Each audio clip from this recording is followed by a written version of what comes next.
نعرہ تکبیر، نعرہ رسالت، نعرہ حیدری، بآواز بلند صلوات۔ ہر دل میں جگہ پاتے، جیون میں سما جاتے۔ بڑی غور طلب بات۔ ہر دل میں جگہ پاتے، جیون میں سما جاتے، شبیر مدینے سے گر ہند میں آ جاتے۔ میں اپنی ہر مجلس میں یہ ذکر لازمی کیا کرتا ہوں کہ مسلمانوں، بڑے افسوس کی بات ہے کہ اسلامی سلطنت اتنی پھیلی ہوئی ہونے کے باوجود تیرے میرے امام حسین علیہ السلام نے فرمایا کہ مجھے ہندوستان کا رستہ دے دو، اور اگر انہوں نے ہندوستان کا رستہ مانگا ہے نا تو ہندو آج بھی عقیدت رکھتے ہیں اور انتظار کرتے ہیں۔ ہر دل میں جگہ پاتے، جیون میں سما جاتے، شبیر مدینے سے گر ہند میں آ جاتے۔ کچھ کال نہ پڑ جاتا سنسار میں پانی کا، دو گھونٹ اگر ظالم اصغر کو پلا جاتے۔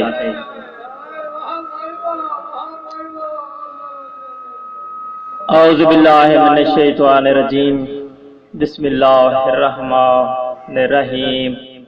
ناد علی مظہر العجائب، تاج دعون اللہ کفی النوائب، کل ہم و غم سائی انجلی، بعظمتک یا اللہ و بنبوتک یا محمد، بولایتک یا علیو یا علیو یا علی۔ الحمدللہ الذی ہدانا لدینہ الذی ارتضی وسبیلہ الذی اصطفیٰ، امرنا لما یوجب زلفت لدیہ، الصلاۃ والسلام علی اشرف الانبیاء والمرسلین۔ رب اشرح لی صدری یسر لی امری واحلل عقدۃ من لسانی ویفقہوا قولی۔ یا کاشف الکرب عن وجہ الحسین، اکشف کربی و کرب المؤمنین بحق اخیک الحسین۔ صلوات۔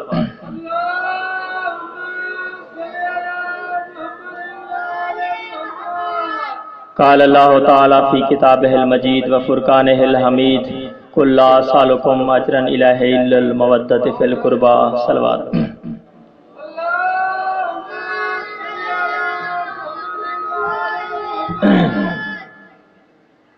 میں نے اپنی مجلس کی ابتدا اس آیہ مبارکہ سے کی تھی کہ اللہ تعالیٰ نے فرمایا کہ اے میرے حبیب، کہہ دو ان سے کہ میں اجر رسالت کچھ نہیں چاہتا سوائے اس کے کہ میری اہل بیت، میرے اقربا سے مودت کرو۔ میں ہمیشہ کہا کرتا ہوں کہ محبت وقتی ہو سکتی ہے، محبت بدل سکتی ہے، مگر مودت خون میں شامل ہوتی ہے، اور مودت کبھی نہیں بدلتی۔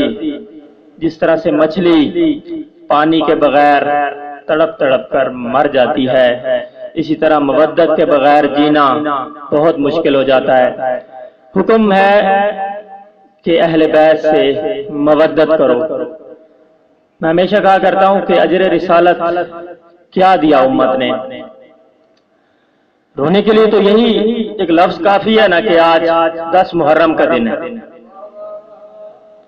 اس سے زیادہ دکھ والی بات کوئی ہو نہیں سکتی۔ جو معرفت رکھتے ہیں ان کے لیے یہی لفظ کافی ہے کہ آج 10 محرم کا دن ہے۔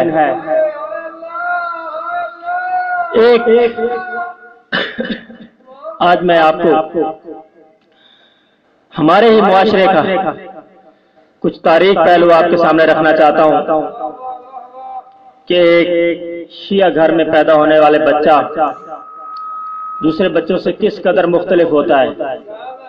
جب بچہ آنکھ کھولتا ہے تو اس کے پیدا ہونے کی خوشی میں جو اس کے گھر میں ذکر ہوتا ہے، باتیں ہوتی ہیں، تو اکثر اس کو یہ باتیں سننے کو ملتی ہیں کہ مولا نے کتنا کرم کیا، مولا نے ایک عزادار عطا کیا۔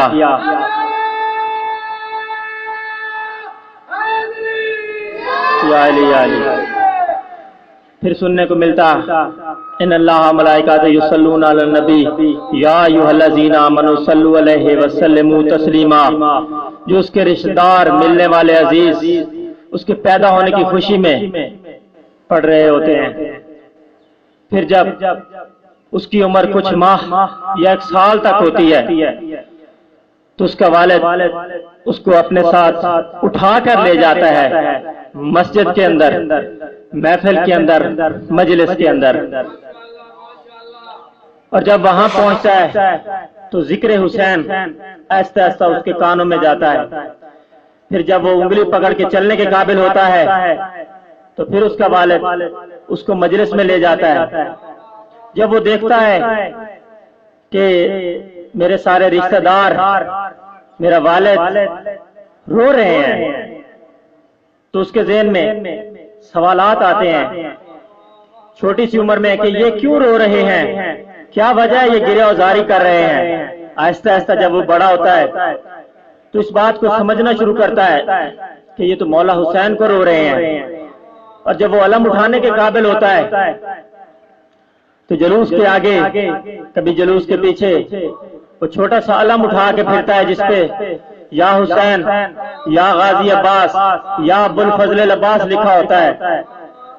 تو وہ ان چیزوں سے اس کی عقیدت پیدا ہو جاتی ہے، ایک محبت پیدا ہو جاتی ہے، اور وہ اپنی زندگی میں ان چیزوں کو اپنانے کی کوشش کرتا ہے۔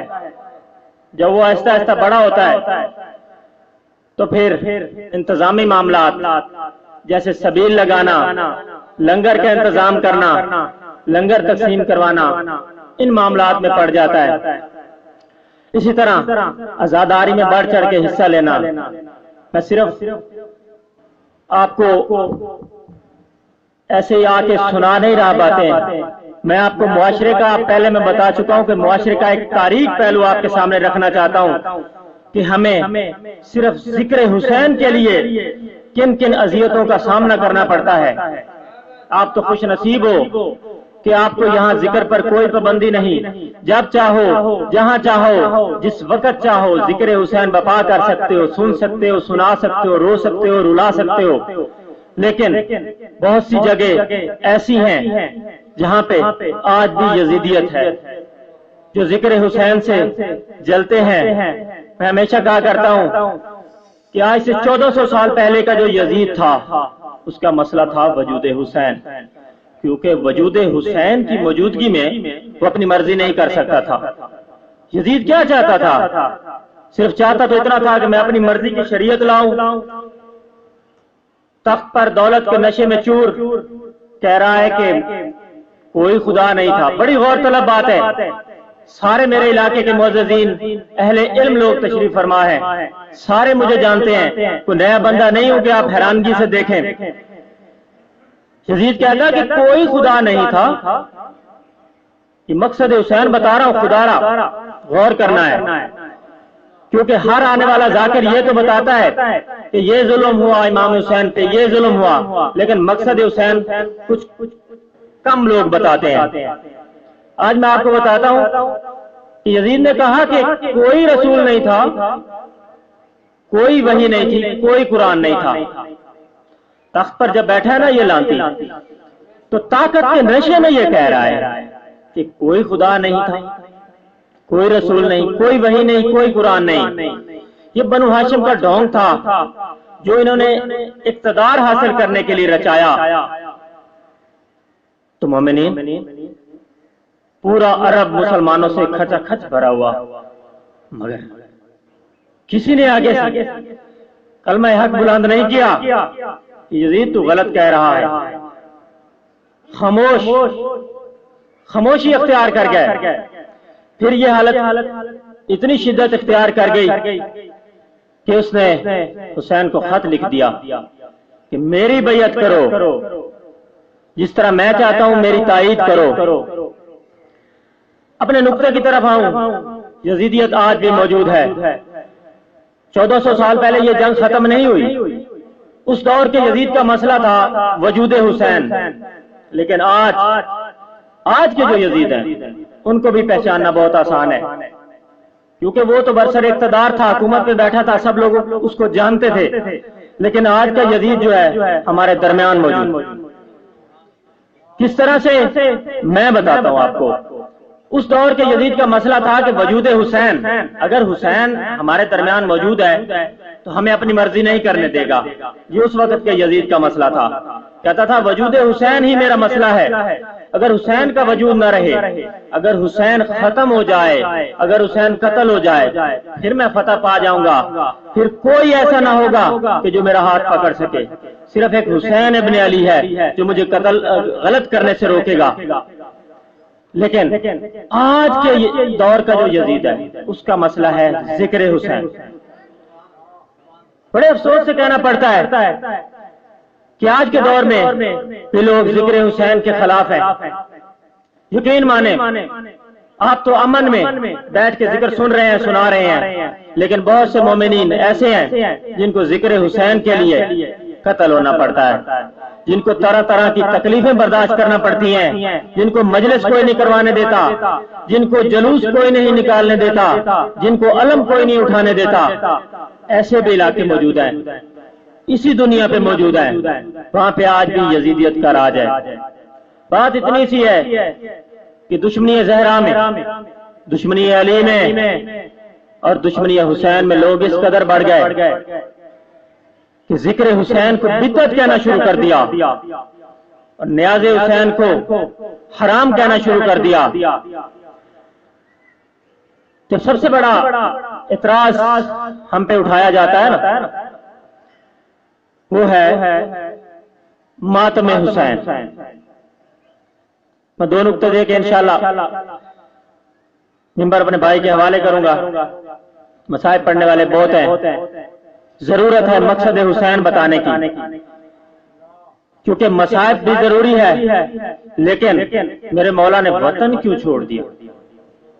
کوئی اپنا چھوٹے سے چھوٹا گھر نہیں چھوڑتا، کوشش کرتا ہے آخری دم تک اسی گھر میں مر جائے، لیکن گھر کوئی نہیں چھوڑتا. میرے مولا نے ہنستا بستا مدینہ چھوڑ دیا. کیوں؟ اس کے پیچھے بہت بڑا مقصد ہے، وہی مقصد حسین ہے. سب سے بڑا جو اعتراض اٹھایا جاتا ہے وہ ہے ماتم حسین. سب سے پہلے اس نقطے کو سمجھ لینے کی ضرورت ہے کہ ماتم اصل میں ہے کیا چیز. ماتم ہے احتجاج، اظہار بیزاری. یعنی اگر کچھ غلط ہوا ہے نا، کچھ بھی غلط ہوا ہو تو اس کے خلاف کہیں نہ کہیں سے کوئی نہ کوئی آواز بلند ہوتی ہے. کہیں پر بھی دنیا میں اگر کچھ غلط ہوتا ہے تو نہیں انل منکر کے جو پیروکار ہیں، یعنی برائی سے روکنے والے، وہ ہمیشہ آواز بلند کرتے ہیں کہ یہ برا ہوا، نہیں ہونا چاہیے تھا. ماتم حسین حقیقت میں ایک احتجاج ہے جو کہ 1400 سال سے جاری ہے. اب اس کو سمجھنے کی ضرورت ہے کہ نبی پاک نے فرمایا کہ مردے پر گریو زاری کرنا، رونا، پیٹنا، گریبان چاک کرنا. بڑے غور سے سننا ہے آپ نے، ذاکر نظام آتے رہتے ہیں، آپ نے میری طرف غور کرنا. بڑی توجہ طلب بات ہے، اور آپ میں سے ہر شخص امین ہے کہ اگر آپ سے کوئی، میرے شیعہ سنی بھائی تشریف فرما ہے، اگر کوئی شیعہ بھائیوں سے پوچھتا ہے کہ ماتم کیوں کرتے ہو، اس کا جواب دینے لگا ہوں. اور جو میرے اہل سنت برادران تشریف فرما ہے ان کو میں خود جواب دے رہا ہوں کہ ماتم حسین اصل میں اس کی حقیقت ہے کیا. ماتم ہے ایک احتجاج، ظلم کے خلاف یا غلط کام کے خلاف ایک آواز بلند کی گئی ہے جس کو کہتے ہیں ماتم. اب تیرے میرے نبی پاک صلی اللہ علیہ وسلم نے فرمایا کہ مردے پر رونا، پیٹنا، گریبان چاک کرنا، ماتم کرنا گناہ ہے. بڑے غور سے سننا ہے. مردے پر ماتم کرنا، پیٹنا، گریبان چاک کرنا گناہ ہے. اس چیز سے میرے نبی پاک نے منع فرمایا، کیونکہ جب کوئی انسان اپنی طبعی موت مرتا ہے، خالق کائنات کے حکم کی وجہ سے مر جاتا ہے، تو وہ خالق کائنات کی مرضی سے مرا، وہ ہو گیا مردہ. اور اگر ہم اس پہ احتجاج کرتے ہیں، پیٹتے ہیں، روتے ہیں، گریبان چاک کرتے ہیں، ماتم کرتے ہیں، تو ہم خالق کائنات کے خلاف احتجاج کر رہے ہیں، کیونکہ وہ خالق کی مرضی سے مرا ہے۔ خالق کائنات نے اس کی موت لکھ دی تھی، کل نفس ذائقۃ الموت، ہر ذی نفس نے موت کا ذائقہ چکھنا ہے۔ وہ خالق کائنات کی مرضی سے اپنی طبعی موت مر گیا، اور اس کے خاندان والے پیٹنا شروع ہو گئے، رونا شروع ہو گئے، کپڑے پھاڑ دیے۔ اس چیز سے تیرے میرے نبی نے منع فرمایا، خبردار جو مردہ ہے، جو مر چکا، اس کی خاطر پیٹنا نہیں، رونا نہیں، ماتم نہیں کرنا، گریبان چاک نہیں کرنا، منع فرما دیا۔ کیوں کہ ماتم کرنا، رونا پیٹنا یہ ایک احتجاج ہے۔ آپ نے دیکھا ہوگا لوگوں کو سڑکوں میں چوکوں پہ احتجاج کرتے ہوئے کیا کرتے ہیں، ٹائر جلانا، کالے جھنڈے بلند کرنا۔ یہ عام دنیا کی بات کرتا ہوں، حسینی احتجاج نہیں، عام دنیا کا تو احتجاج ہے۔ اور پیٹنا اور ڈنڈوں سے احتجاج کرنا یہ دنیاوی احتجاج ہے۔ احتجاج کا مقصد ہے کہ جو غلط ہوا ہے اس چیز کی ہم مخالفت کر رہے ہیں، ایسا نہیں ہونا چاہیے تھا۔ اب جب مر گیا ایک بندہ خالق کی کائنات کی مرضی سے، کیونکہ خالق نے فرمایا کل نفس ذائقۃ الموت، کہ ہر ذی روح نے موت کا ذائقہ چکھنا ہے، اور وہ خالق کا جب حکم ہے تو وہ مر گیا۔ اب جب مر گیا ہے تم اس پہ رو پیٹ رہے ہو، ماتم کر رہے ہو، یہ غلط ہے۔ اسی سے تیرے میرے نبی نے منع فرمایا۔ اب بات آتی ہے شہید کی۔ شہید کو خالق کے کائنات نے قرآن پاک میں فرمایا شہید کو مردہ مت کہو، شہید زندہ ہے، خالق کے کائنات سے رزق پاتا ہے جس کا تم علم و شعور نہیں رکھتے۔ اب آ گئی بات شہید کی۔ شہید زندہ ہے، اور زندہ کے لیے رو سکتے ہیں، پیٹ سکتے ہیں، کیونکہ جب کوئی انسان قتل ہوتا ہے یا شہید ہوتا ہے تو وہ خالق کائنات کی مرضی کے خلاف ہوا ہے، کیونکہ خالق کائنات نے کہا موت کا اختیار صرف میرے پاس ہے، موت صرف میں دے سکتا ہوں، کیونکہ میں ہی تمہارا خالق ہوں اور میں ہی تمہیں موت دوں گا۔ اگر کوئی انسان بڑھ کے کسی شخص کا قتل کر دیتا ہے تو آپ کے ذہن میں یہ آتا ہے کہ اس کی لکھی ایسے تھی۔ دیکھیں نقطہ صرف سمجھنے کی بات ہے کہ اگر اس شخص کی لکھی ہی ایسے تھی، مثلا کسی نے کسی شخص کو قتل کر دیا اور پھر آپ یہ کہو کہ یار اس کی لکھی ہی ایسے تھی، تو پھر اس شخص پہ قتل کیسا، اس پہ جرم کیسا، اور قتل کی سزا کیسی؟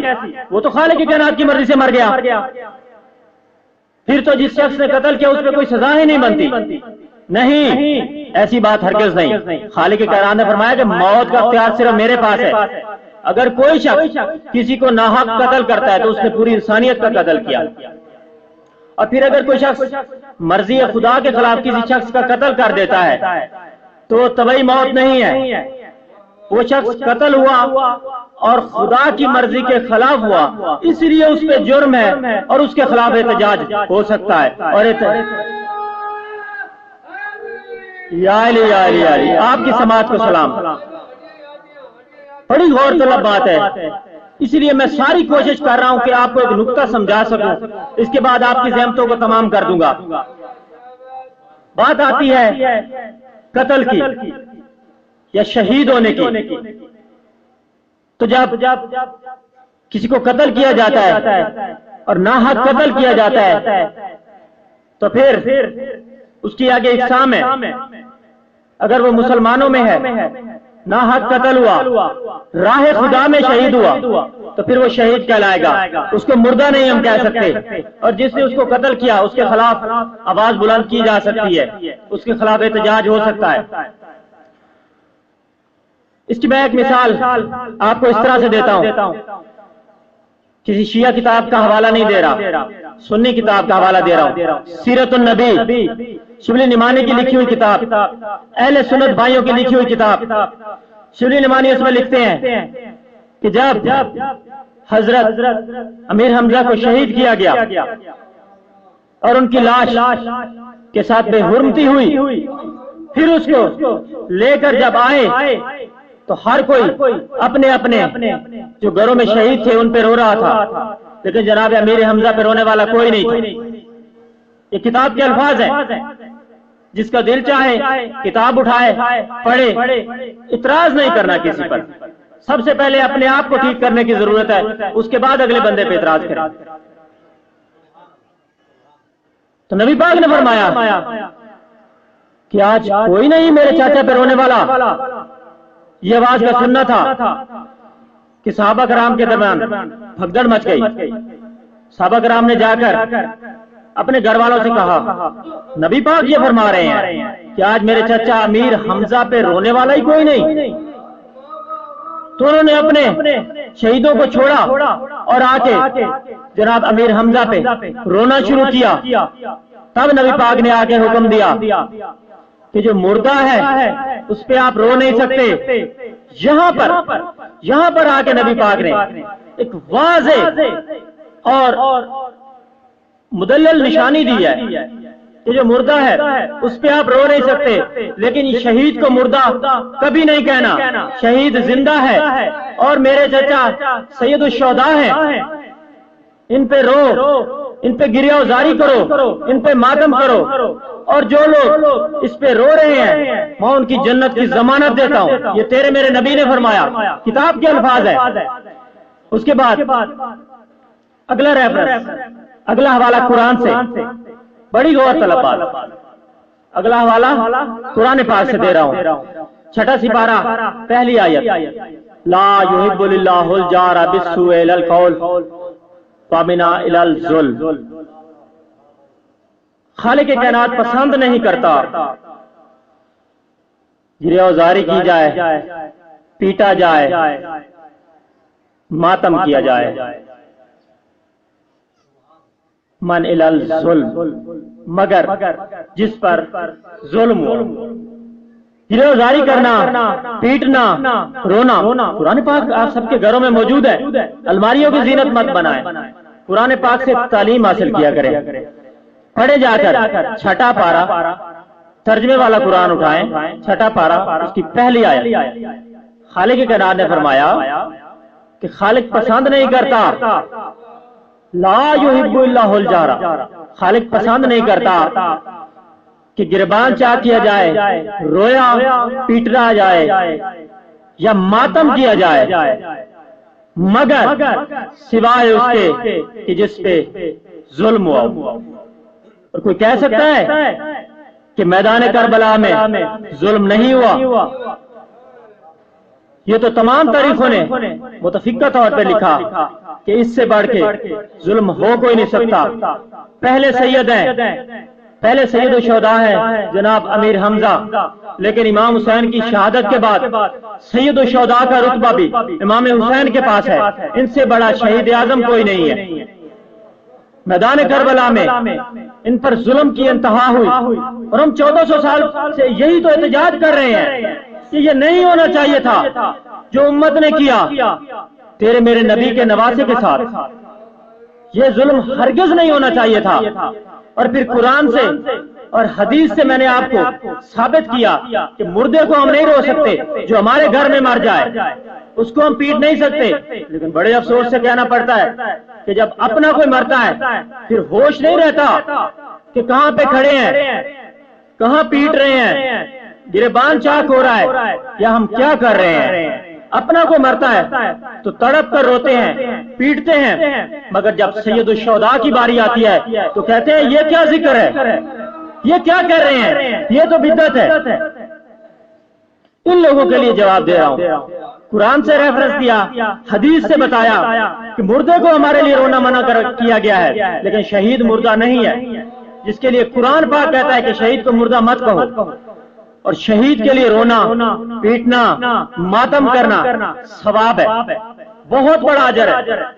اگلی بات آتی ہے، بس اپنے مضمون کو سمیٹو، میرے بات کافی مولا کے ثنا خان تشریف فرمائے. دوسرا جو اعتراض کیا جاتا ہے وہ اعتراض یہ ہے کہ یہ خونی ماتم کہاں سے آیا. چلو ٹھیک ہے، مان لیا کہ یہ ماتم کر لیا، سینے پہ ہاتھ مار لیا، شہید ہیں ان کو رو لیا.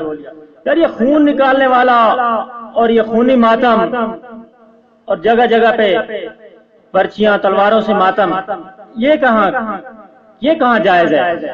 یہ تو بالکل بدعت۔ اس چیز کا جواب دینے لگا ہوں، غور سے سننا ہے آپ نے، اور یہ بات دل و ذہن میں بٹھانے والی ہے، کیونکہ آپ سب سے یہ سوال ضرور کیا جائے گا، کیا دنیا میں رہتے ہوئے ایک دفعہ بھی آپ کے علم میں یہ بات آئی؟ اور اگر آپ وہاں پہ جھوٹ بولتے ہو تو آپ کی زبان، آپ کے کان، آپ کے ہاتھ، آپ کی آنکھیں گواہی دیں گی کہ یہ شخص سن کے میرے ذریعے سنا تھا یا میرے ذریعے یہ دیکھا تھا، اس تک یہ پیغام پہنچا تھا، مگر اس کے بعد یہ منحرف ہو گیا، اس کے بعد اس نے اس چیز کو پس پش ڈال دیا۔ یہ سوال کیا جائے گا کہ آپ تک جب یہ بات پہنچی، آپ تک حق کی بات جب پہنچی، پھر آپ نے اس چیز کو رد کیوں کیا؟ اگر آپ کسی کو کوئی نیکی کی بات بتا دیتے اس سے پہلے اس کے علم میں نہ تھی تو کوئی بات نہیں، خالق کائنات کہتا ہے کہ میں اس کو معاف کر دوں گا، کیونکہ اس کے علم میں نہیں تھا۔ لیکن جب اس شخص کے علم میں آ جاتی ہے بات، اس کے بعد دیدہ دنستہ طور پہ وہ شخص اس سے منحرف ہوتا ہے، اس چیز پہ عمل نہیں کرتا، یا سن لینے کے بعد یقین آ جانے کے باوجود اس بات پہ ڈٹا رہتا ہے کہ ہمارے ابا و اجداد تو یہ کرتے آئے تھے، ہم کیوں کریں؟ ہم وہ کیا غلط کر رہے تھے؟ تو جب نبی پاک نے خالق کائنات کا پیغام دیا کہ خالق کائنات واحد و یکتا ہے، اس کے سوا کوئی معبود نہیں، تو آگے سے کفار مکہ نے پتہ کیا کہا کہ تو کل کا بچہ ہے، تو کل آیا ہے، اور ہم صدیوں سے ان کی پوجا کر رہے ہیں، کیا ہمارے باپ، دادا، پردادا، اس سے آگے نسلیں غلط کر رہی تھی؟ بات سمجھنے کی ہے۔ انہوں نے بھی نبی پاک کو کہا، آپ میں سے کوئی شخص یہ کہہ سکتا ہے کہ نبی پاک حق کا پیغام نہیں لے کر آئے تھے؟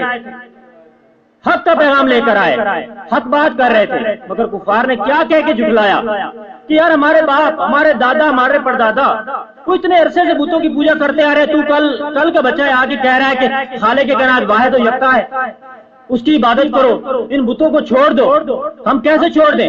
کیا ہمارے باپ، ہمارے دادا، کیونکہ یہ فطرت انسانی ہے نا کہ انسان یہ سمجھتا ہے کہ میرا باپ دادا مجھ سے بہت زیادہ سیانے، صحیح بات، لیکن حق بات تو کبھی بھی آ سکتی ہے نا، حق بات تو کسی نسل میں بھی آ سکتی ہے، ضروری نہیں ہے کہ آپ کا باپ دادا جو کر رہے تھے وہ سب کچھ ٹھیک تھا، ہو سکتا ہے وہ غلط کر رہے ہو، حق کا پیغام آپ کے پاس بعد میں پہنچا ہو۔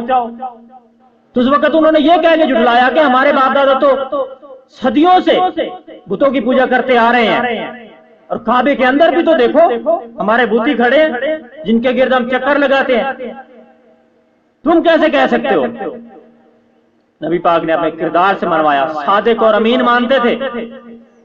کچھ لوگوں نے کہا بالکل صحیح کہہ رہا ہے، کیونکہ یہ تو جھوٹ بولتا ہی نہیں ہے۔ بات آ گئی خون ماتم، کہاں سے آ گیا؟ چھوٹا سا واقعہ آپ کی نظر کرتا چلو، جنگ احد، سمجھنے والے سمجھ گئے، جو نہیں سمجھے ان کو سمجھانے کے لیے بات کو آگے بڑھاتا ہوں۔ جنگ احد میں جب چاروں طرف سے کفار نے حملہ کر دیا، مسلمانوں میں بھگدڑ مچ گئی، شیطان نے یہ کہہ دیا کہ محمد بن عبداللہ شہید ہو گئے۔ مسلمان بھاگنا شروع ہو گئے، ایسے بھاگے کہ جناب رسالت معاف کفار کے نرغے میں آئے، نبی پاک کے 2 دندان مبارک شہید ہو گئے۔ جو بندے بھاگ گئے تھے، یہاں پہ چھوٹا سا واقعہ آپ کو بتاتا چلوں کہ جو لوگ بھاگ گئے، جب ان کے علم میں آیا کہ نبی پاک تو زندہ ہے، پیچھے کچھ اصحابہ ہیں جنہوں نے ساری جنگ کا کنٹرول سنبھال لیا اور پھر سے فتح یاب ہو رہے ہیں، پھر آہستہ آہستہ دوڑ کے پھر اس لشکر میں شامل ہونا شروع ہوئے، تو نبی پاک نے، تاریخوں نے اسی طرح سے لکھا ہے کہ نبی پاک نے فلاں بن فلاں، فلاں بن فلاں، نبی پاک نے ایک بندے کا نام لے کر ان کو کہا ایک طرف کھڑے ہو جاؤ، دوبارہ کلمہ پڑھو۔ تم میدان جنگ میں نبی پاک کو پیٹھ دکھا کر بھاگ گئے، تم لوگوں نے صرف نبی پاک کو پیٹھ نہیں دکھائی، تم اسلام سے منحرف ہو گئے ہو۔ تو نبی پاک نے میدان جنگ میں کھڑے ہو کر یہ بتایا کہ جو خانوادہ رسول سے منہ پھیرے گا وہ صرف خانوادہ رسول سے نہیں منہ پھیرے گا، اسلام سے بھی اس کا منہ پھیر جائے گا، کلمے سے بھی منحرف ہو جائے گا۔ نبی پاک نے فرمایا دوبارہ کلمہ پڑھو۔ جو واپس لوٹ کے آئے ہیں ہر ایک نے وجہ بتانے کی کوشش کی کہ یا رسول اللہ ہم نے تو سنا تھا کہ آپ شہید ہو گئے ہیں، ہم نے کہا پھر ہم نے یہاں رہ کے کیا کرنا ہے۔ کچھ وہ بٹیرے بھی ہوتے ہیں نا فصلی، انہیں کی بات کر رہا ہوں۔ تو نبی پاک سے کہا کہ ہم نے تو سنا تھا کہ آپ شہید ہو گئے، اس لیے ہم نے کہا کہ ہم نے اب رہ کے یہاں پر کیا کرنا ہے، اس لیے ہم پھر جب ہم نے سنا کہ آپ زندہ ہیں تو ہم واپس آ گیا۔ تو نبی پاک نے کہا واپس آئے ہو مگر دین سے پھر جانے کے بعد دوبارہ کلمہ پڑھو اگر اس مسلمانوں کے لشکر میں دوبارہ شامل ہونا ہے۔ بس کچھ لوگ ثابت قدم رہے، بہت بڑی جنگ پھر سے فتح پائی۔ موضوع لمبا نہ ہو جائے، اپنے عنوان کی طرف آؤں کہ یہ خون کا ماتم کہاں جائز ہے؟ یہ خون نکالنا، سڑکوں پہ پیٹنا، ماتم کرنا، خونی ماتم کرنا، یہ کہاں جائز ہے؟ چلو دوسرا ماتم تو ہم نے مان لیا کہ چلو شہید کا کر رہے ہیں، شہید کے لیے ایک احتجاج کے طور پہ ماتم ہو رہا ہے۔ یہ خونی ماتم کہاں سے آیا؟ جب نبی پاک کے دندان مبارک شہید ہو تو دور، بہت دور مولا کے ایک صحابی ہیں جن کا نام خواجہ اویس کرنی بتایا جاتا ہے، ان تک صرف قافلے نے خبر پہنچائی کہ اس طرح جنگ ہوئی تھی، جنگ کے بعد نبی پاک کے 2 دانت شہید ہو گئے۔ تو وہ عاشق نبی دور بیٹھا جو نبی پاک کو زندگی میں ملا بھی نہیں ہے، جس نے نبی پاک کی زیارت بھی نہیں کی، اور نبی پاک کی زیارت نہ کرنے کے باوجود محبت کا یہ عالم ہے کہ جب سنا کہ نبی پاک کے 2 دندان مبارک شہید ہو گئے تو اس نے اپنے 2 دانت توڑ لیے۔ آپ بتائیں کہ آپ کو ہاتھ پہ ایک چھوٹا سا زخم بھی آتا ہے نا، کیا اس کا درد نہیں ہوتا؟ کیا خون نہیں نکلتا؟ اور پھر کبھی اپنے دانت کو کوشش تو کریں کبھی، جس طرح صحابی رسول نے مودت کا مظاہرہ کیا، دور بیٹھ کر صرف یہ سنا کہ نبی پاک کے دندان مبارک شہید ہو گئے تو اس نے اپنے دانت توڑ لیے پتھر کے ساتھ۔ کیا تکلیف نہیں ہوئی ہوگی؟ کیا خون نہیں نکلا ہوگا؟ بالکل نکلا۔ جب 2 دندان شہید کر لیے تو ذہن میں خیال آیا کہ پتہ نہیں کون سے 2 دانت ہوں گے۔ بڑی اللہ اکبر یا رسول اللہ، یا علی آپ کی سماعت کو سلام۔ مولا یہ ہاتھ کسی کے محتاج نہ کرے جو ذکر حسین میں اٹھتے ہیں۔ پتہ نہیں کون سے دانت ہوں گے، ساتھ والے 2 دانت بھی شہید کر لیے۔ پھر سوچا کہ شاید بھول گیا ہوں گا، پتہ نہیں یہ والے دانت ہوں گے یا نہ، ساتھ والے 2 دانت شہید کر لیے۔ جب اوپر والے دانت ختم ہو گئے پھر نیچے والا سلسلہ شروع، نیچے والے 2 دانت شہید کر لیے۔ پھر سوچا پتہ نہیں یہ والے دانت ہوں گے یا نہیں، میں تو غیب کا علم نہیں جانتا، اور میرا نبی جس کی محبت میں کر رہا ہوں وہ مجھ سے اتنی دور ہے۔ پھر 2 دانت شہید۔ غرض کے طریقوں نے اسی طرح سے لکھا ہے کہ انہوں نے اپنے سارے دانت شہید کر دیے۔ جب نبی پاک سب کچھ جاننے والا نبی جس کے پاس کائنات کا علم ہے، سب کچھ جاننے کے باوجود مصلحتاً خاموشی اختیار کی۔ جب لشکر نے آ کے پیغام دیا کہ اس طرح سے آپ کا ایک عاشق ہے، آپ کا ایک چاہنے والا ہے، اس نے اپنے دانت اس طرح سے صرف یہ سنا اور شہید کر لیے کہ آپ کے دندان مبارک شہید ہوئے تھے، وہ بھی میدان جنگ میں، تو اس نے گھر بیٹھے آپ کی محبت میں، آپ کی مودت میں اپنے دانت شہید کر لیے۔ تو نبی پاک نے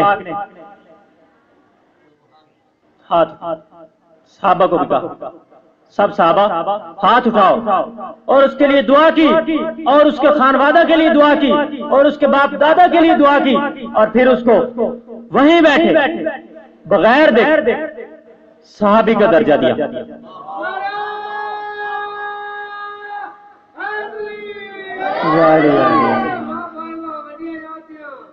صحابی کا درجہ دیا.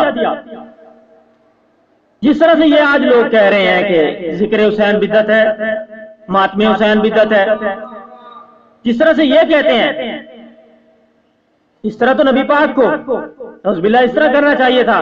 یہ شخص نے کیا کیا؟ یہ شخص نے کیا کر دیا؟ یہ تو غلط کیا اس نے. نہیں، تیرے میرے نبی نے اس کے خاندان کے لیے دعا کی، دعائے مغفرت کی، اور اس کو صحابہ کے درمیان بیٹھ کر صحابی کا درجہ دیا. اور اگر خواجہ ویسے کرنی جیسی ہستی نبی پاک کی محبت میں ماتم کر کے، اپنے دندان مبارک شہید کر کے، خونی ماتم کر کے بخشے جا سکتے ہیں، صحابی کا درجہ پا سکتے ہیں، تو ہم نواز رسول کا ماتم کیوں نہیں کر سکتے؟ بات صرف سمجھنے کی ہے. میں دنیا سے کہتا ہوں، آج لوگ انا پہ ڈٹے ہوئے ہیں، خدا واحد کی قسم ہے انا پہ ڈٹے ہوئے ہیں، اور کوئی بات نہیں ہے، صرف انا ہے. دشمنی اہل بیت محمد میں انا پہ ڈٹ چکے ہیں، ماننا نہیں ہے. شیعوں کی ضد میں آ کے حسین کے مخالف ہو گئے. یقین مانے، ہم شیعہ کہاں ہیں؟ ہم تو محب ہیں. شیعہ ہونا تو بہت بڑی بات ہے. بخرج کے چلو ان کے کہنے کے مطابق شیعہ تو ہے نا، شیعوں کی مخالفت میں آ کر ذکر حسین کے مخالف ہو گئے، ذکر رسول کے مخالف ہو گئے، نواز رسول کے ذکر کو بدعت سمجھتے ہیں. صرف شیعوں کی ضد میں، صرف انا بنا لی کے ماننا نہیں ہے، چاہے قرآن سے بھی بات ثابت ہو. تو فرق کیا رہ گیا؟ فرق کیا رہ گیا کہ اس وقت بھی وہ معجزات بھی دیکھ رہے تھے، مان بھی رہے تھے کہ یہ نواز رسول ہے، مان بھی رہے تھے کہ معجزہ دکھانے والا وہی حسین ہے جو کل پشت پیغمبر پہ تھا. اس کے باوجود مارنے پہ تلے ہیں، نہیں مان رہے. قرآن کی آیتیں پڑھ رہے ہیں، آیتیں پڑھنے کے باوجود نہیں مان رہے، صرف ضد ہے. اور آج کے جو لوگ ہیں وہ بھی اسی انا میں ہیں. ذکر آل محمد بھی موجود ہے، قرآن گواہی دے رہا ہے کہ یہ شہید ہیں، ان کا ماتم کرو، ان کا ذکر کرو، ان کا ذکر عبادت ہے. اور پھر خالق کائنات نے تو فرمایا کہ انہی کے لیے ساری کائنات بنائی ہے. لیکن تیرے میرے نبی نے بھی فرمایا الحسن والحسین سید شباب اہل الجنت. میں ہمیشہ اپنی مجالس میں کہا کرتا ہوں کہ خالق کائنات نے قیامت کا کوئی ٹائم مقرر نہیں کیا کہ کب آئے گی، کسی کو کوئی پتہ نہیں ہے، اور جنت کی کوئی شرط نہیں رکھی کہ یہ کام کرو گے تو جنت میں جاؤ گے. اب نبی پاک نے اس کے وسیلے پہ بتا دیا کہ الحسن والحسین سید شباب اہل الجنت، یعنی جو لوگ حسن اور حسین کو اپنا سردار مانتے ہیں وہی لوگ جنت، وہی لوگ جنتی ہیں. اگلی بات آگئی، ذکر حسین میں یہ لوگ اس قدر ضد میں پڑے ہیں، کچھ بھی ہو جائے ذکر حسین میں جانا نہیں ہے. یقین مانے، میں نے باہر بہت سارے عجیب و غریب واقعات دیکھے ہیں. اپنے بچوں کو کہتے ہیں کہ مجلس حسین میں نہ جانا. کیوں؟ ذکر حسین میں جانے سے نا نکاح ٹوٹ جاتا ہے. یہ جو عام باتیں دنیا کی بتا رہا ہوں. پھر یہ بچے ہیں نا، بڑے بھی خون سے گھبراتے ہیں. اگر خون اس طرح سے نکلا اور کسی کا نکل رہا ہو، کسی کا سر پھٹا ہو، تو بڑے بندہ بھی دیکھ کے گھبرا جاتا ہے کہ یہاں خون نکلا ہے. پھر چھوٹے بچوں کو بتایا جاتا ہے کہ یہ جو نیاز پکاتے ہیں نا، نیاز، اس میں خون ملایا جاتا ہے، خون. یہ میں نے وہ باتیں ہیں جو میں نے اپنے کانوں سے سنی کہ خون ملایا جاتا ہے، نیاز نہ کھانا. کیونکہ ظاہر ہے جو لنگر حسین کھاتا ہے، جب کائنات میں انہی کا لنگر چل رہا ہے، جب لنگر حسین کھائے گا، مجلس حسین میں آئے گا، کچھ نہ کچھ اثر تو ہوگا. پہلی کوشش ہی ان کی یہی ہے کہ نہ ذکر آل محمد میں جائے بچہ، نہ لنگر حسین کھائے. کوئی بندہ اس بات سے مکر سکتا ہے کہ کائنات میں ان کا رزق نہیں بانٹا جا رہا؟ ساری کائنات میں تو ان کے صدقے ساری کائنات کو روزی مل رہی ہے، پھر لنگر حسین کھانے میں کیا قباحت ہے؟ مگر نہیں، بچوں کو ڈرانا اور پھر کہنا وہ جو شیعوں کا کالا جھنڈا ہوتا ہے نا، کالا جھنڈا، ان پہ اس پہ نظر پڑ جائے نا تو نکاح ختم ہو جاتا ہے، اور طرح طرح کی کہ یہ جو سبیل لگاتے ہیں نا، یہ وہ باتیں بتا رہا ہوں جو میں نے ان گناہگار کانوں سے سنی ہے۔ یقین مان کہ یہ جو پانی پلاتے ہیں نا، پانی اس میں نعوذ باللہ تھوک پھینکتے ہیں تاکہ لوگ اس سے دور رہیں، پھر شیعوں کے بارے میں اور بڑے بہتان لگائے جاتے ہیں، یہ غلط کرتے ہیں، ایسا کرتے ہیں، ایسا کرتے ہیں۔ دشمنی ہے صرف اہل بیت محمد کی۔ یقین مانے ان لوگوں سے ہماری ذاتی کیا دشمنی ہے جو لوگ ذکر آل محمد کو بدعت سمجھتے ہیں۔ آپ سب کا فرض بنتا ہے کہ کم از کم جو آپ کے حلقہ احباب میں لوگ ہیں ان کو آپ سمجھائیں۔ اگر آپ طاقت رکھنے کے باوجود اور لوگ آپ کی بات سنتے ہیں اور بات سنانے کے باوجود اگر آپ کسی کو نہیں بتاتے تو بروز محشر آپ بھی جواب دے ہوں گے کہ دو بندے جو آپ کی بات سنتے تھے، اب ویسے تو آپ پنچایت کی ادھر ادھر کی بہت گپیں مارتے تھے، لوگ آپ کی باتیں بیٹھ کے سنتے تھے، لیکن کیا ذکر آل محمد کا بھی آپ لوگوں نے بیٹھ کے لوگوں کو سمجھایا، لوگوں کو بتایا کہ اس ذکر کو کتنی اہمیت حاصل ہے؟ یہ تو وہ ذکر ہے جس میں اللہ اور اس کے مقرب فرشتے شریک ہیں، تم لوگ کیا حیثیت رکھتے ہو؟ اور اس ذکر کے صدقے ہی تو پوری کائنات بنی ہے۔ خالق کائنات نے فرمایا نہیں ہے وما خلقنا الجن والانس الا لیعبدون، کہ تمام جنوں اور انسانوں کو پیدا کیا گیا فقط عبادت کے لیے، اور پھر کیا ذکر حسین عبادت نہیں ہے؟ بہت بڑی عبادت۔ بس اپنے موضوع کی طرف آؤں کہ ہر طرح کی باتیں ہمیں سننا پڑتی ہیں، ہر طرح کی باتیں ہمیں برداشت کرنا پڑتی ہیں۔ پھر سب سے بڑا جو الزام لگایا جاتا ہے نا وہ یہ ہے کہ یہ شیعہ جو ہے خود قاتلان امام حسین۔ اس بات کا بھی آج آپ کو جواب دیتا چلوں، اس کے بعد انشاءاللہ ممبر بھائی کے حوالے کہ یہ جو شیعہ ہے نا، انہوں نے خود سے حسین کو قتل کیا اور پھر رو بھی خود رہے ہیں۔ بات اصل میں ہے ان کو سمجھانے کی۔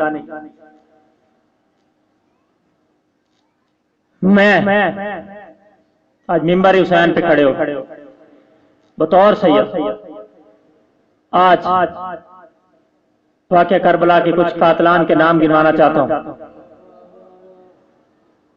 پھر آپ خود اندازہ لگائیے گا کہ کون ہے اصل میں قاتلان امام حسین۔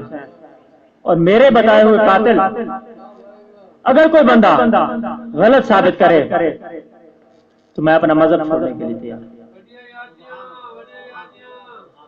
شیعوں نے نہیں مارا امام حسین کو، امام حسین کو قتل کرنے والے صحابہ اور ان کی اولاد۔ بہت بڑا دعویٰ کر چکا ہوں، دعویٰ دلیل کے بغیر بیکار ہوتا ہے۔ میں اپنے مقصد کی طرف آؤں، صحابہ کرام اور ان کی اولاد کیسے قاتل حسین ہیں، یا اصحاب حسین کے کیسے قاتل، یا اولاد حسین کے کیسے قاتل؟ یہ بڑے نام ملتے ہیں نا، ان میں سے ایک نام ملتا ہے محمد بن اشس۔ یہ لعنتی کربلا کا وہ کردار ہے کہ جس نے سر حسین کی توہین کی ہے، داڑھی مبارک سے پکڑ کر سر کے ساتھ گستاخی کی ہے۔ یہ اشس بن قیس کندی کا بیٹا ہے جو مسلمانوں کے پہلے بادشاہ خلیفہ کا بھانجا ہے، تاریخ آپ خود پڑھ سکتے ہیں۔ دوسرے نمبر پہ نام ملتا ہے سنان بن انس۔ میں اپنے ایک لفظ کا ذمہ وار ہوں۔ سنان بن انس کا نام ملتا ہے، یہ کون ہے؟ سنان بن انس بن مالک۔ انس بن مالک کا یہ بیٹا ہے جو نبی پاک کا خاص غلام ہے، نبی پاک کا خاص خدمت دار ہے، نبی پاک کا خاص صحابی ہے اور خاص صحابیوں میں شمار ہوتا ہے انس بن مالک، اور یہ وہ ملعون ہے کہ جس نے سب سے پہلے مولا حسین کو نیزہ مارا. یہ وہ ظالم ہے جس نے سب سے پہلے مولا حسین کو نیزہ مارا. محمد بن اشعث بن قیس کندی اور سنان بن انس بن مالک، یہ صحابی رسول کا بیٹا ہے. اس کے بعد عمر بن سعد، یہ فوج کا سپہ سالار ہے. کون ہے؟ تاریخ پڑھیں آپ لوگ. عمر بن سعد بن ابی وقاص، سعد بن ابی وقاص کا یہ بیٹا ہے جو نبی پاک کا بہت بڑا صحابی، اس کا یہ بیٹا ہے. اس کے بعد نمبر آتا ہے یزید بن معاویہ، جس کے باپ کو سارے لوگ صحابی رسول کہتے ہیں، خود کہتے ہیں کہ صحابی رسول ہے. پھر یہ صحابی رسول یزید اس کا بیٹا. پھر آپ ایمان سے بتائیں، آج میرے ساتھ ایک وعدہ کریں، مجھے ایمان سے بتائیں کہ میں نے جن بندوں کے نام لیے ہیں کیا یہ کربلا کے مین اور بڑے کردار نہیں ہیں؟ کربلا کے بڑے کردار ہیں یہ لوگ. اور جائیں اپنے مولویوں سے پوچھیں، وہ میرے سنی بھائی جن کے دل میں پھر بھی کوئی شک و شبہ ہے، جائیں جا کر اپنے عالموں سے پوچھیں، اپنے سنی مولویوں سے پوچھیں کہ کیا یہ بندے جو حیدر شاہ شیرازی نے گنوائے ہیں کیا یہ کربلا میں نہیں ہے؟ کیا یہ قاتلان امام حسین نہیں ہے؟ اور یہ کیا صحابیوں کے بیٹے نہیں ہیں؟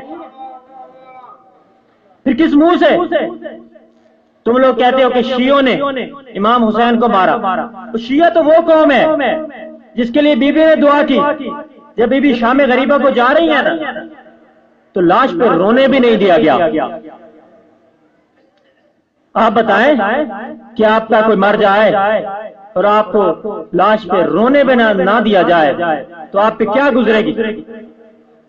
کیونکہ دل کا غبار اور دکھ تو اسی بات سے ظاہر ہوتا ہے جب لاش پہ بیٹھ کے رونے دیا جائے. بیویوں کو لاش پہ رکنے بھی نہیں دیا گیا. بھائیوں کی لاشیں ہیں، بیٹوں کی لاشیں ہیں، لاشوں پہ رکنے بھی نہیں دیا گیا. اور وہاں سے بیویاں روانہ ہو رہی ہیں نا تو چھوٹی شہزادی جناب سکینہ اپنی پھوپھی سے پوچھتی ہیں کہ پھوپھی اماں کیا ہم ان کی لاشوں پہ رک کے رو نہیں سکتے؟ تو بی بی نے فرمایا بس رضا الہی اور امت کا اجر رسالت، یہ اجر رسالت ہے کہ یہ لوگ ہمیں اپنوں کی لاشوں پہ رونے بھی نہیں دیتے، اپنوں کی لاشوں پہ رکنے بھی نہیں دیتے. تب بی بی نے کہا کہ کیا ہمیں کبھی بھی نہیں رونے دیا جائے گا؟ تو جناب زینب سلام اللہ علیہ نے کہا بیٹی خاموش، میری دعا سے اس دنیا میں ایک ایسی قوم آئے گی، ایسی قوم آئے گی جو اپنوں سے زیادہ ہمارا غم منائے گی،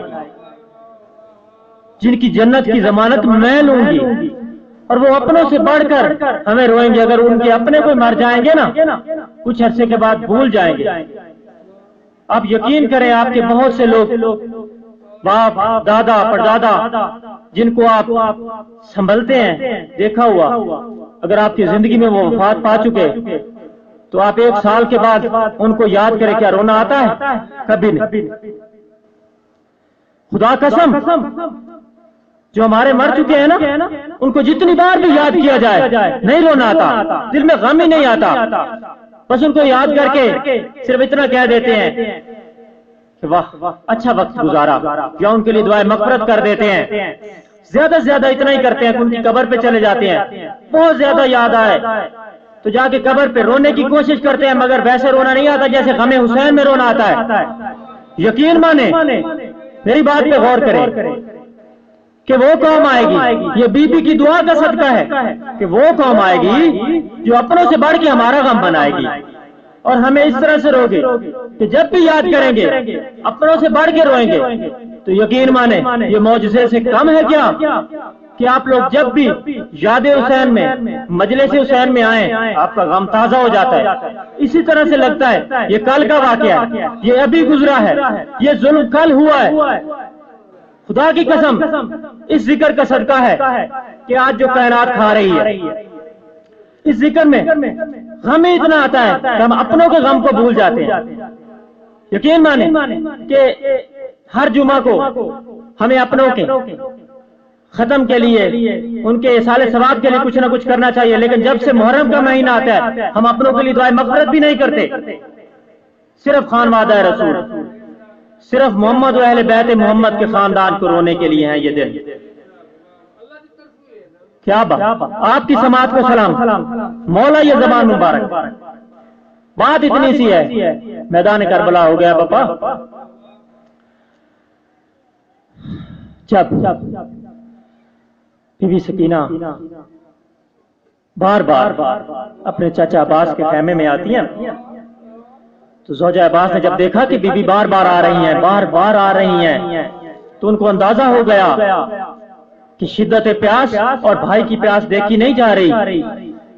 تو انہوں نے قرآن اٹھا کے پڑھنا شروع کر دیا. کب تک قرآن پڑھتی, بیوی بار بار چکر لگاتی ہیں. آخر زوجہ عباس نے قرآن بند کیا اور اٹھ کے عباس کے خیمے میں آئی. کہتے عباس مجھے نجف کا رستہ دکھا, میں نجف جانا چاہتی ہوں. مولا عباس نے کہا کہ کیوں نجف کیوں جانا چاہتی ہے, کیا کوئی تکلیف آئی ہے؟ کہا نہیں, اس سے بڑھ کے تکلیف کیا ہوگی کہ تو جان پیاری کر کے بیٹھا ہے. سکینہ بار بار میرے خیام میں آ رہی ہے, بار بار خیام میں چکر لگا رہی ہے, اس کا باعث شدت پیاس سے نہ ڈالے, اس لیے بار بار بھی تشریف لا رہی ہیں. تو مولا حسین تلوار اپنی لے کے نا اوپر سر رکھ کے رونے لگ گئے. کہتے عباس تو ان کا غلام ہے, عباس تو ان کا خادم ہے, ان کے بچوں کا بھی خادم ہے. عباس تو ہمیشہ سے ان کا تابعدار رہا ہے. میں کیا کروں, میری بہت بڑی مجبوری ہے, مجھے اجازت نہیں ملتی. تو جب مولا عباس امام حسین کے پاس گئے ہیں نا کہ مولا مجھے میدان جانے کی اجازت دے دیں, تو مولا عباس نے کہا کہ عباس کہ تو بھی مجھے چھوڑ کے جانا چاہتا ہے, تو تو میری فوج کا سپہ سالار ہے. تو مولا عباس زارو قطار رونے لگے. کہتے میرے مولا مجھے وہ فوج تو دکھاؤ جس کا میں سپہ سالار ہوں. کہاں ہے وہ فوج, کدھر ہے وہ فوج؟ بس میرے مولا نے کہا کہ اجازت میرے پاس نہیں ہے, جن کے پردوں کا ضامن بن کے آیا تھا نا تو اس سے جا کے اجازت لے. بس میرے مولا عباس اس طرح سے چلتے ہوئے بی بی سیدہ کے خیام میں آئے. آ کے کہا نوکر اجازت چاہتا ہے. یقین مانے کہ مولا کا یہ فکرہ کہنا تھا کہ بی بی نے کہا کہ عباس ہم جس کے بھروسے آئے تھے اس کا کیا ہوگا؟ جو میں بیویوں کو ضمانتیں دے رہی تھی, جو میں بیویوں کو کہہ رہی تھی کہ میرے ساتھ عباس ہے, تمہیں پردے کی فکر کرنے کی ضرورت نہیں ہے, تو میں بیویوں کو ضمانت میں کیا کہوں گی, کیا جواب دوں گی؟ غرض مل گئی اجازت. مولا عباس اپنے خیام میں تشریف لے گئے. وہاں سے سارا جنگی لباس زیب تن کیا, ہاتھ میں تلوار ڈھال لے کے میرے مولا نکلے نا بڑی شان سے. تو مولا حسین رونے لگے. دیکھ کے کہا بھائی عباس جنگ نہیں کرنی, اگر جنگ کرنی ہوتی ہم مدینے میں رہتے, اگر جنگ کرنی ہوتی ہم مدینہ کبھی نہیں چھوڑتے. ہم نے امن کرنا ہے, ہم نے جنگ نہیں کرنی, ہم نے نانا کا دین پھیلانا ہے چاہے ہمارے سر کٹ جائیں. بس یہی الفاظ سننا تھے میرے مولا عباس کے. ان کے عذاب سرد ہوئے. کہا عباس صرف دفاع کرنا ہے, جنگ نہیں کرنی. تاریخ کے جملے پڑھ رہا ہوں. مولا عباس نے صرف اپنے دفاع کا سامان لیا, نیزہ, اور چل پڑے میدان کارزار کی طرف. میں نے تاریخوں میں اسی طرح سے پڑھا ہے کہ فوج جو تہ در تہ, قطار در قطار ایک دوسرے کے ساتھ بالکل پس کر موجود تھے. ان کے درمیان سے رستہ بنا, کیونکہ سادات کے خیمے, نقشہ آپ کو بتاتا ہوں, یہ دریا ہے, 7 سادات کے خیمے ہیں. ادھر فوج. لیکن جب حکم ملا کہ خیمے اکھاڑ لو، خیمے لے جاؤ یہاں سے، تو تب خیمے اکھاڑ کے یہاں پہ آئے. ادھر دریا رہ گیا، درمیان میں فوج آ گئی. ادھر سادات کے خیمے ہیں، ادھر دریا ہے، درمیان میں فوج ہے. جب مولا کو اجازت ملی نا کہ ٹھیک ہے پانی لے کے آؤ، وقت کے امام کی بات تھی، غلط ہو نہیں سکتی تھی. پانی تک پہنچنا مولا کا ضروری بھی تھا اور حکم امام بھی تھا. مولا عباس کی شجاعت تو کیا بات ہے نا. لیکن پھر بھی میرے مولا نے جب کہا کہ پانی لے آؤ تو مولا جتنی بھی فوج تھی، مولا عباس کا پانی تک پہنچنا لازم تھا کیونکہ امام وقت کا حکم تھا.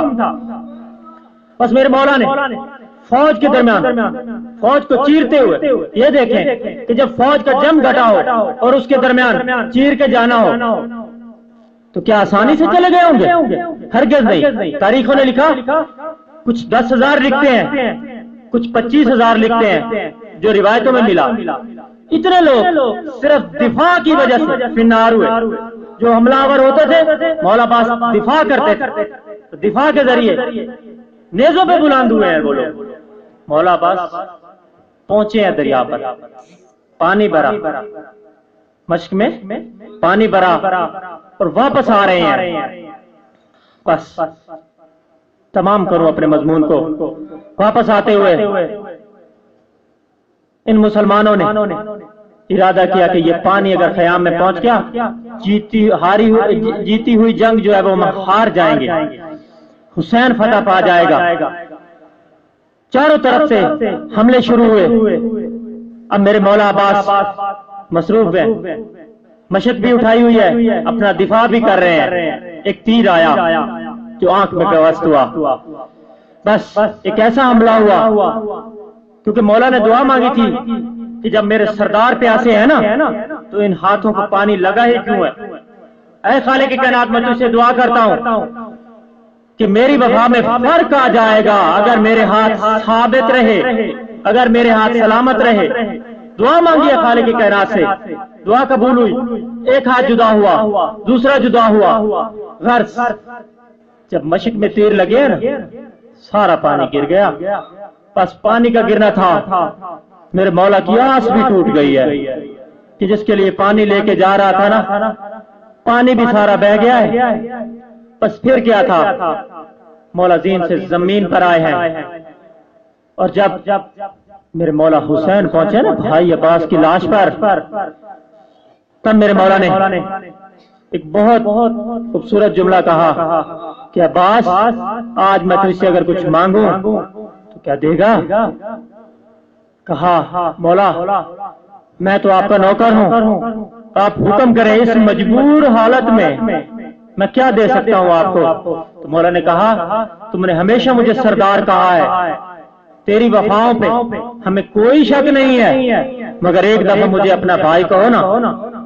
تو مولا نے کہا کیا ہے میرے مولا، اگر مدینہ ہوتا نا تو میں اپنی ماں ام البنین سے اجازت لے لیتا، کیونکہ اس نے مجھے گھٹی میں بتایا کہ یہ تیرے سردار ہیں، تو کنیز زادی کا بیٹا ہے، تو کنیز کا بیٹا ہے، تو ان کے برابر کبھی نہیں آ سکتا. تو میں ماں سے اجازت لے لیتا کیونکہ میری ماں نے منع فرمایا کہ ان کو کبھی ان کے برابر آنے کی کوشش نہ کرنا. تو نوکر ہے، یہ سردار ہے. تو مولا اگر میں مدینہ میں موجود ہوتا نا تب میں اجازت لے لیتا. تو تیرے میرے مولا معجز نما نے وہاں معجزہ دکھایا کہ اگر ماں تیری آواز سن کے تجھے اجازت دے تو پھر کہے گا. مولا عباس نے کہا کیوں نہیں میرے سردار، ضرور کہوں گا. مولا نے ہوا کو حکم دیا. مولا عباس نے کہا ماں تیرا مجبور بیٹا تجھے پکار رہا ہے. جناب ام البنین نے آواز سنی، سن کے کہا کہاں ہے میرا عباس؟ مجھے عباس کی آواز آئی ہے، میں اس آواز کو خوب پہچانتی ہوں، میں نے لوریوں سے پالا ہے عباس کو. تب آواز آئی مولا عباس کی کہ ماں میرا سردار مجھے کہتا ہے کہ مجھے ایک دفعہ بھائی کہو اور اس کی اجازت دے دو. بس اتنا کہنا تھا کہ جناب ام البنین کے ساتھ بی بی سیدہ زہرا سلام اللہ علیہ تشریف فرما ہے. کہتا میرے کربلا کا غریب بیٹا آج مانگ رہا ہے تیرے بیٹے سے کچھ، دے دے اجازت جو مانگتا ہے. بس عزادارو، میرے مولا نے کہا کہ ایک دفعہ مجھے بھائی کہو. ساتھ میری بی بی سیدہ زینب سلام اللہ علیہ کی آواز آئی کہ بھائی عباس، میں بھی ترس رہی ہوں کہ مجھے بھی ہمیشہ اپنے سردار زادی کہا ہے، آج مجھے بھی ایک دفعہ اپنی بہن کہو. اللہ لعنت اللہ قوم الکاذبین.